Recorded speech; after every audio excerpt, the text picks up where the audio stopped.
ETF index mutual funds నేర్చుకుని stock మార్కెట్లో రాణించాలనుకుంటున్నారా? వెంటనే ఈ నెంబర్కి కాల్ చేయండి. నమస్తే, welcome back to Suman T. ప్రస్తుతం మనతో పాటు ఉన్నారు family counsellor, public speaker Rajaniramma గారు. నమస్తే మ్యామ్. నమస్తే నవీన. మనం చాలా వీడియోలో మాట్లాడుకున్నాం మేడం. భార్యాభర్తలు ఇద్దరు కూడా పిల్లల ముందు గొడవ పడితే ఆ ఇంపాక్ట్ అనేది పిల్లలపైన చాలా ప్రభావం చూపిస్తుంది అనేసి. అయితే ఈరోజు ఏంటంటే వైఫ్ పైన హస్బెండ్ అరవడము, ఒక్కొక్కరు కొట్టే వాళ్ళు కూడా ఉన్నారు. మీరు చెప్పారు ఇప్పటికి కొడుతున్నారు భార్యల్ని భర్తలు అనేసి. అది పిల్లలు కనుక చూస్తే, అమ్మని నాన్న కొట్టడం చూస్తే, మరి నాన్న పైన ఆ కొడుకుకి కానీ ఆ కూతురికి కానీ ఎలాంటి ఇంపాక్ట్ పడుతుంది? అంటే మా నాన్న మంచోడా, మా నాన్న ఇంతే, ఇట్లా కొడుతూ ఉంటాడు, నాకు నమ్మకం అనేది ఎలా, ఒక మంచి నమ్మకం క్రియేట్ అవుతుంది అంటారా? ఇది మీరు చెప్పినట్టు ఆడపిల్లల్లో కలుగుతుంది భావన. నాన్న మీద బ్యాడ్ ఇంప్రెషను, నమ్మకం పోవడము, ఇలాంటివి ఆడపిల్లలకు కలుగుతాయి. అబ్బాయిలకి ఏంటంటే మనం కూడా అలా ఉండాలని అలా తయారవుతారు. ఓ అంతే కదా. తల్లికి ఆడపిల్లలు ఎప్పుడైనా రెండు జెండర్ ఒకటే కాబట్టి వాళ్ళు అర్థం చేసుకుంటారు స్త్రీ మనసుని. అర్థం చేసుకుని తల్లికి సపోర్ట్గా ఉంటారు. మగపిల్లలు ఏం చేస్తారు, తండ్రి ఏం చేస్తే అది చేస్తాడు. ఆడపిల్లలు తల్లి ఏం చేస్తే అది చేస్తారు. చాలా రేర్ కేసుల్లో ఆడపిల్లలు కూడా తండ్రిలాగా బిహేవ్ చేసేవాళ్ళని నేను చూశాను. నా చిన్నతనంలోనే చూశాను. తండ్రి తల్లిని కొడితే కూతురు కూడా తల్లిని కొట్టేది. మరి ఆ పిల్లకి చేసిన సేవలు ఏ తల్లి చేయదన్నమాట. ఏ టు జెడ్ చేసేది ఆ తల్లికి, ఆ పిల్లకి ప్రతి ఒక్కటి. డేట్స్ వచ్చినప్పుడు అవి కూడా క్లీన్ చేయడము, అవి కూడా తల్లి చేసేది. ఊడిగం చేయించుకునేది తల్లితో. మరి తండ్రి కొట్టాడనుకో, ఈ పిల్లకి కోపం వస్తే ఈ పిల్ల కూడా తల్లిని కొట్టడం, అలా రేర్ కేసుల్లో ఉంటారు. అలాగే కొడుకులు కూడా సపోర్ట్గా తల్లికి ఉండే కేసులు కూడా రేర్గా ఉన్నాయి, లేవని నేను చెప్పను. కానీ మోస్ట్ ఆఫ్ ద చెప్పాలంటే ఎక్కువ ఇంపాక్ట్ అబ్బాయిల మీద పడుతుంది తండ్రిది. ఎందుకంటే మేల్ టు మేల్ కాబట్టి తండ్రి ఇలా చేయాలి, అయితే పెళ్ళాలు అంటుంటాడు కదా, దీనికి ఇలా తన్నులు తగిలితే కానీ నోరు మెదపకుండా నోరు మూసుకుని ఉండదు, లేకపోతే రేగుతూ ఉంటుంది, మాట వినదు అనే మాటలు అంటూ కొడతాడు అనుకోండి ఫర్ ఎగ్జాంపుల్. ఇది నిజం అనుకుంటాడు. మరి ఆ ఇంపాక్టే కదా అది. కాబట్టి అలాంటి వాగుడు వాగకూడదు, అలా కొట్టకూడదు. పిల్లల ముందు అసలు ఏమీ మాట్లాడకండి. మీరు తన్నుకుంటారో చేస్తారో పిల్లలు లేనప్పుడు చేసుకోండి. వాళ్ళు వచ్చేటప్పటికి ఇద్దరు ఒకటే నిలబడాలి.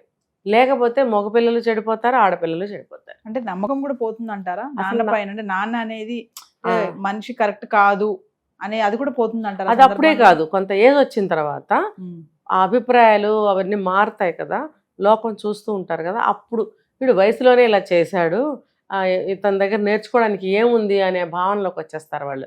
అప్పుడు ఏదైనా సరే వాళ్ళకి చెప్పాలన్నా, వాళ్ళ సలహా తీసుకోవాలన్నా ఇష్టపడరు. అందుకనే మన వ్యక్తిత్వాన్ని కాపాడుకుంటూ ఉండాలి పిల్లల ముందు. ఆ చిన్నపిల్లలు వాళ్ళకేం తెలుసు, లేకపోతే వాడికి 25 ఏళ్లే వాడికి ఏం తెలుసు, ఇలా ఎప్పుడు అనుకోకండి. చిన్న 1 year పిల్లలైనా సరే వాళ్ళు అన్ని మాట లేకపోయినా అన్నీ అబ్జర్వ్ చేస్తారు. ఇంకా పెద్దవాళ్ళు ఎందుకు అబ్జర్వ్ చేయరు? అన్నీ తెలుస్తాయి వాళ్ళకి. వాళ్ళ ముందు మనం చాలా అంటే చాలా ఒళ్ళు దగ్గర పెట్టుకుని బ్రతకాలి. అలాంటి సందర్భం వచ్చింది మేడం. పిల్లల ముందు భర్త కొడుతున్నాడు, తిడుతున్నాడు, కొంచెం మాటలు కూడా బాగాలేదు, వల్గర్గా మాట్లాడడం. తల్లి తర్వాత పిల్లలతో ఎలా సంభాషించాలంటారు? అంటే ఎలా వాళ్ళకి తెలియచేయాలి, మేము గొడవ పడ్డాం, పిల్లలు చూశారు, అది వాళ్ళపైన ఇంపాక్ట్ పడకుండా ఉండాలి అంటే భార్యగా, తల్లిగా పిల్లలకి ఆమె ఎలా తెలియచేయాలి దాన్ని, ఇది గొడవ కాదు అని? కొంతమంది తెలియదు, ఆ విషయం కూడా తెలియదు.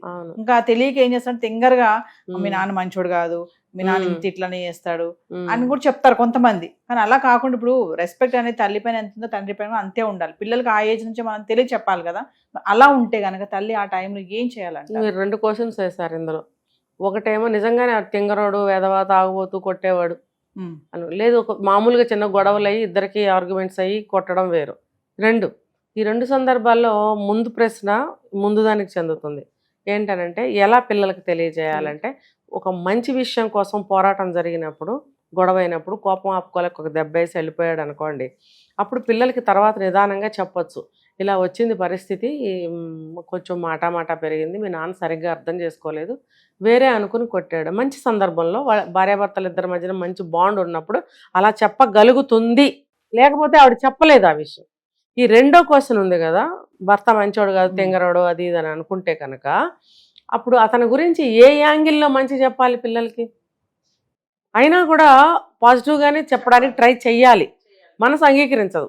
కానీ మీ నాన్న అర్థం చేసుకోవట్లేదు, కనీసం మీరైనా అర్థం చేసుకోవాలి, మీరు ఇలా తయారు కాకూడదు, ఏదైనా ఒక విషయం ఉందంటే ఆవేశపడకూడదు, మీ నాన్న ఆవేశపరుడు, అవి చూసి మీరు అవి నేర్చుకోకండి, ఇగో విషయాలు ఇలా ఉంటాయి కాబట్టి మీరు ఎలా ఎదుర్కోవాలి అనే మంచి సంగతుల్ని తల్లిగా ఇప్పుడు మంచి పేరు తీసుకొచ్చినా చెడ్డ పేరు తీసుకొచ్చినా తల్లి వల్లే అంటారు, తల్లి ఇంపాక్ట్ ఎక్కువ ఉంటుంది. అయితే చెడ్డ పేరు వస్తేనేమో తల్లికి ఆపాదిస్తున్నారు, మంచి పేరు వస్తేనేమో పలానా ఆయన కొడుకు పలానా ఆయన కూతురు అని తండ్రికి ఆపాదిస్తున్నారు. ఈ సమాజం అటువంటిది. కానీ మంచి అయినా చెడైనా తల్లి మీదే ఉంటుంది. కొన్ని కేసుల్లో తల్లిదండ్రులు ఇద్దరు కలిసి అధికారాపం చేసి పిల్లల్ని చెడగొట్టిన వాళ్ళు ఉన్నారు. అవి వేరే ఆ కేటగిరీ వేరు. మనం జనరల్గా ఒక కుటుంబ వ్యవస్థ గురించి మాట్లాడుకోవాల్సి వస్తే ఇలా ఉంటుందన్నమాట. కాబట్టి మంచి చెడ్డ అంటారు. అందుకే మంచి చెడ్డ ఏదైనా సరే తల్లి ఖాళీ సమయాల్లో కూర్చోబెట్టుకుని పిల్లలకి అన్ని జీవిత పాఠాలు నేర్పాలి.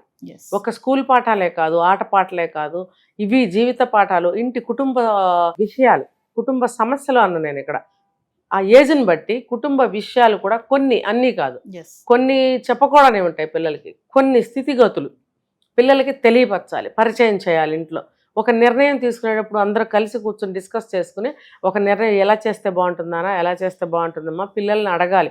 ఆ చిన్న వయసులో వాళ్ళు ఇచ్చే సలహా పనికొస్తుందా అంటే అఫ్కోర్స్ పనికి రాకపోవచ్చు, కానీ అడగడం వల్ల వాళ్ళ బ్రెయిన్ పెరుగుతుంది, సమస్య అర్థమవుతుంది. ఇలా సమస్య వచ్చినప్పుడు మనం ఎలా ఆలోచించి ఏ నిర్ణయం తీసుకోవాలనే తెలివితేటలు పెరుగుతాయి. అంటే పిల్లల్ని తెలివిగా మాట్లాడటం తల్లిదండ్రులు ఎలా నేర్పించాలి అనేది ఒకటి ఉంది. ఇలా కూడా ఉంటుంది అనమాట. చుట్టాలతో నలుగురితో కలిపి కూర్చోబెట్టడం, మాట్లాడకు, నోరు మూసుకుని కూర్చో. 10 మందికి చుట్టాలు ఉన్నప్పుడు వాళ్ళందరూ ఏమేమి మాట్లాడుతున్నారు విను. ఒకళ్ళేం మాట్లాడారు, వీళ్ళేం మాట్లాడారు, వీళ్ళంటే వాళ్ళు ఏమన్నారు, వాళ్ళంటే వీళ్ళు ఏమన్నారు. ఈ నలుగురు మాట్లాడుకుంటే 5వోడు 6వోడు వచ్చి ఎలా వేలు పెట్టి ఏం మాట్లాడాడు, వాళ్ళకి వీళ్ళు ఎలాగ బుద్ధి చెప్పారు, లేకపోతే ఎలాంటి సమాధానం చెప్పారు, ఇవన్నీ కూడా చేయబట్టుకుని కూర్చోబెట్టి ఎవరు నేర్పేవి కాదు, చూసి నేర్చుకునేవి. కాబట్టి నోరు మూసుకుని కూర్చుని అబ్జర్వ్ చేయండి. చుట్టాల ఇళ్ళకి, బంధువుల ఇళ్ళకి, పెళ్ళిళ్ళకి, పేరెంటాలకి తీసుకెళ్ళండి. కొంతమంది తీసుకెళ్ళరు, పిల్లలకి ఏమో రాదులే తెలియదులే ఇంట్లో కూర్చోబెడితే వాళ్ళు చచ్చిపోయేదాకా పప్పుల్లాగానే ఉంటారు వాళ్ళు.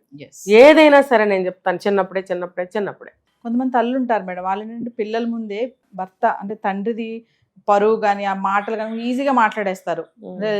కొంచెం ఏంటంటే ఇర్రెస్పెక్టివ్గా మాట్లాడడం పిల్లల ముందు కానీ, మళ్ళీ ఇంట్లో ఉన్నప్పుడు ఒకలా మాట్లాడతారు, బయటకు వెళ్ళినప్పుడు ఇంకోలా మాట్లాడతారు. ఇవన్నీ ఇప్పుడు పిల్లలు అబ్జర్వ్ చేస్తూ ఉంటారు కదా.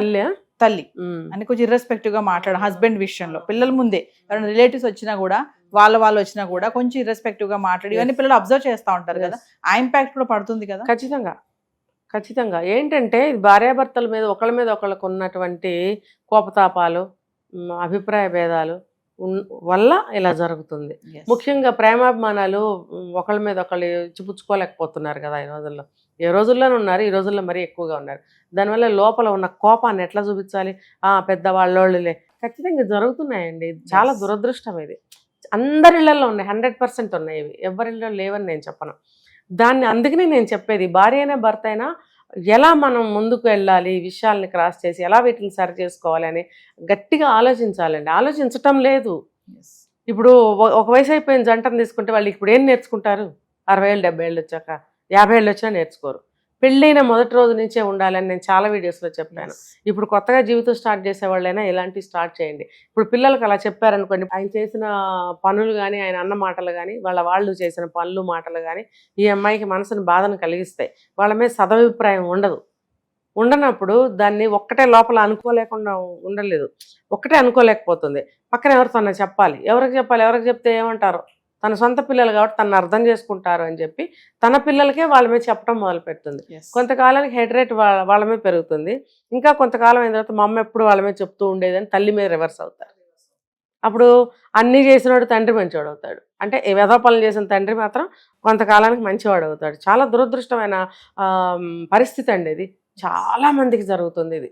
కామెంట్లో పెట్టండి ఎవరైనా, దాని మీద మనం మళ్ళీ వేరే వీడియో కూడా చేద్దాం. Thank you.